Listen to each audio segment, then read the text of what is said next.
Bismillahirrahmanirrahim. Assalamualaikum warahmatullahi wabarakatuh. Alhamdulillahirrahmanirrahim. Assalatu wassalamu ala asyrafil anbiya wal mursalin Sayyidina Muhammadin Nabiyyi ummi wa alihi wa sahbihi ajma'in amma ba'd. Oke teman-teman, perkenalkan nama saya Arham Nur, satu mahasiswa dari Universitas Muhammadiyah Bulukumba. Pada hari ini kita akan membuat video pembelajaran mengenai resensi buku. Kita lakukan untuk tugas final salah satu mata kuliah kami di Teknik Perencanaan Wilayah Kota, khususnya database dan pemetaan.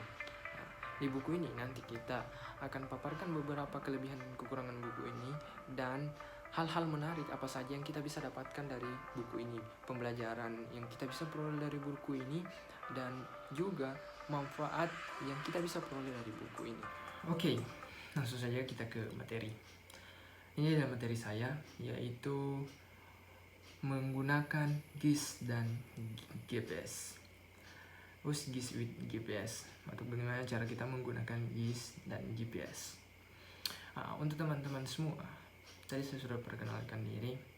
Saya berasal dari Universitas Muhammadiyah Bulukumba, salah satu universitas yang terletak di Sulawesi Selatan, khususnya di Kabupaten Bulukumba. Kabupaten Bulukumba adalah salah satu kabupaten di Sulawesi Selatan yang terletak di kaki Sulawesi Selatan, atau biasa kita sebut di titik nol Sulawesi Selatan. Oke, kita lanjut. Ini adalah pendahuluan buku. Buku ini berjudul Menggunakan GIS dan GPS. Buku ini diterbitkan pada tahun 2002 dan dicetak ulang oleh majalah Arch Usher edisi Januari-Maret 2004. Buku ini memiliki 25 halaman dan daftar isi berisi 6 subtema pembahasan. Ini sangat menarik dalam buku ini. Buku ini berjumlah 25 halaman, subtema ada 6 pembahasan di dalamnya.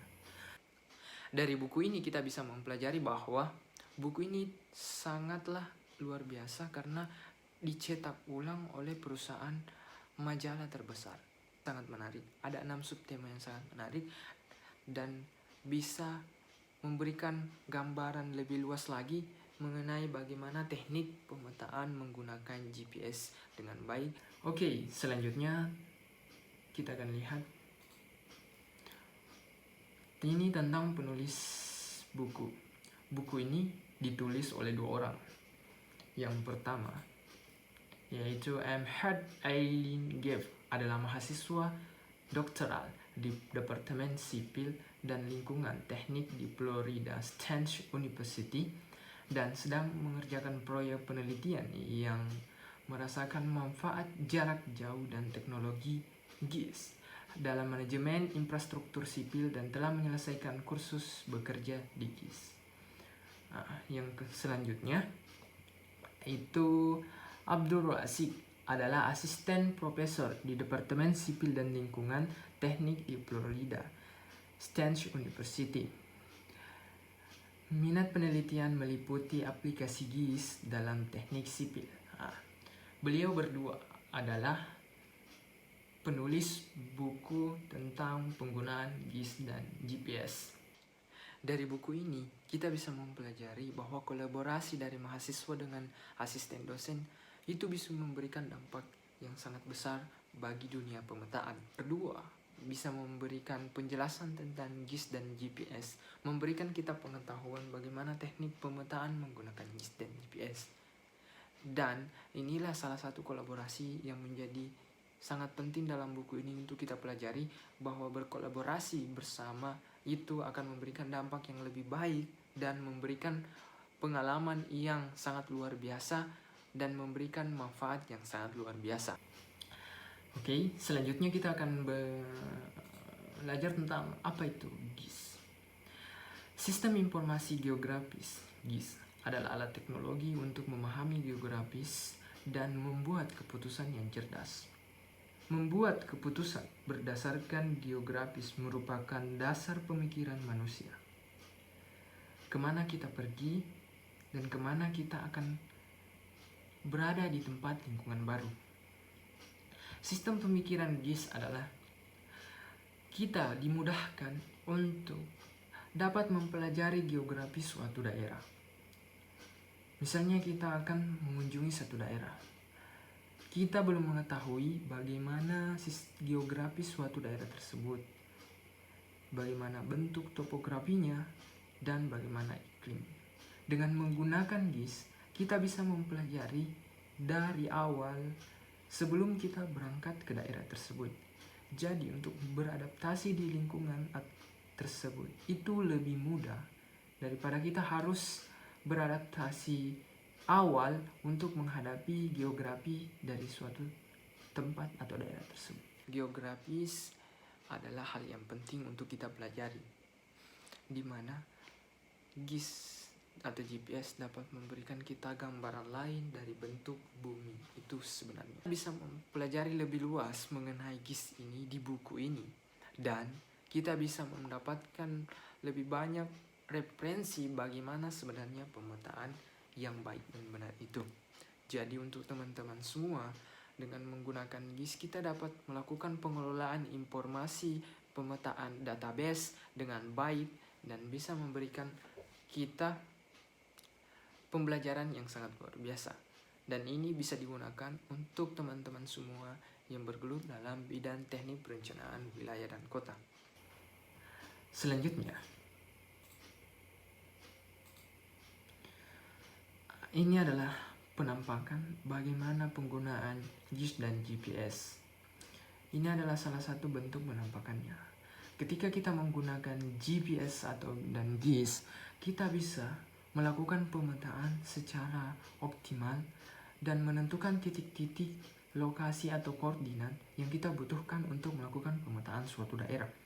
Di buku ini dijelaskan secara rinci bagaimana teknik pemetaan yang sangat luar biasa, dan teknik pemetaan ini digunakan oleh para arkeolog untuk memetakan di mana posisi peninggalan-peninggalan sejarah atau peninggalan-peninggalan purbakala.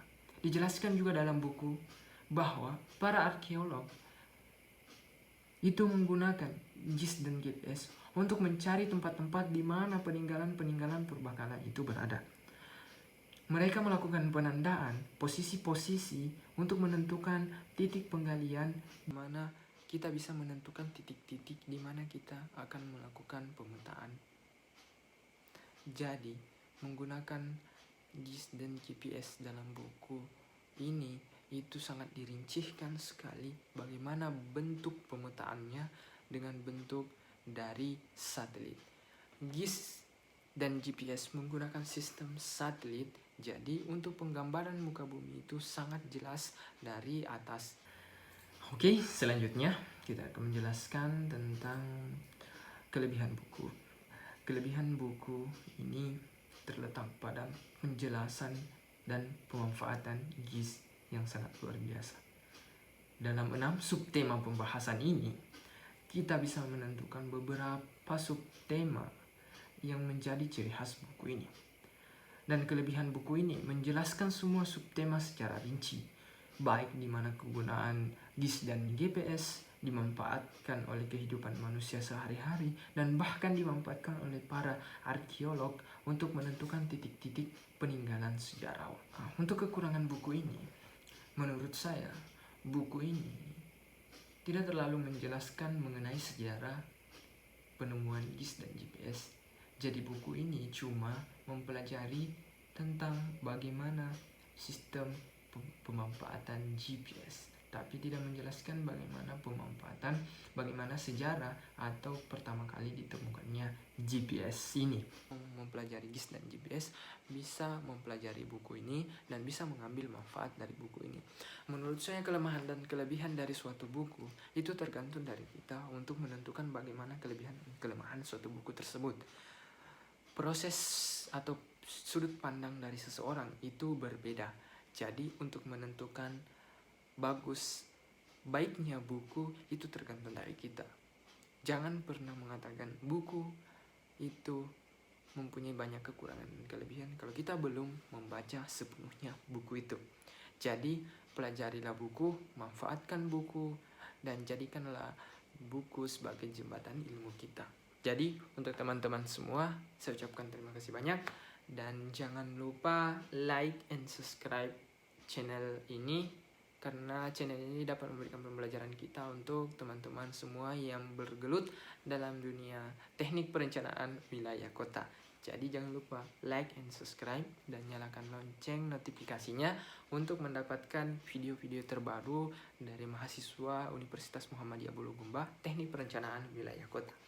Oke, saya ucapkan terima kasih banyak. Assalamualaikum warahmatullahi wabarakatuh.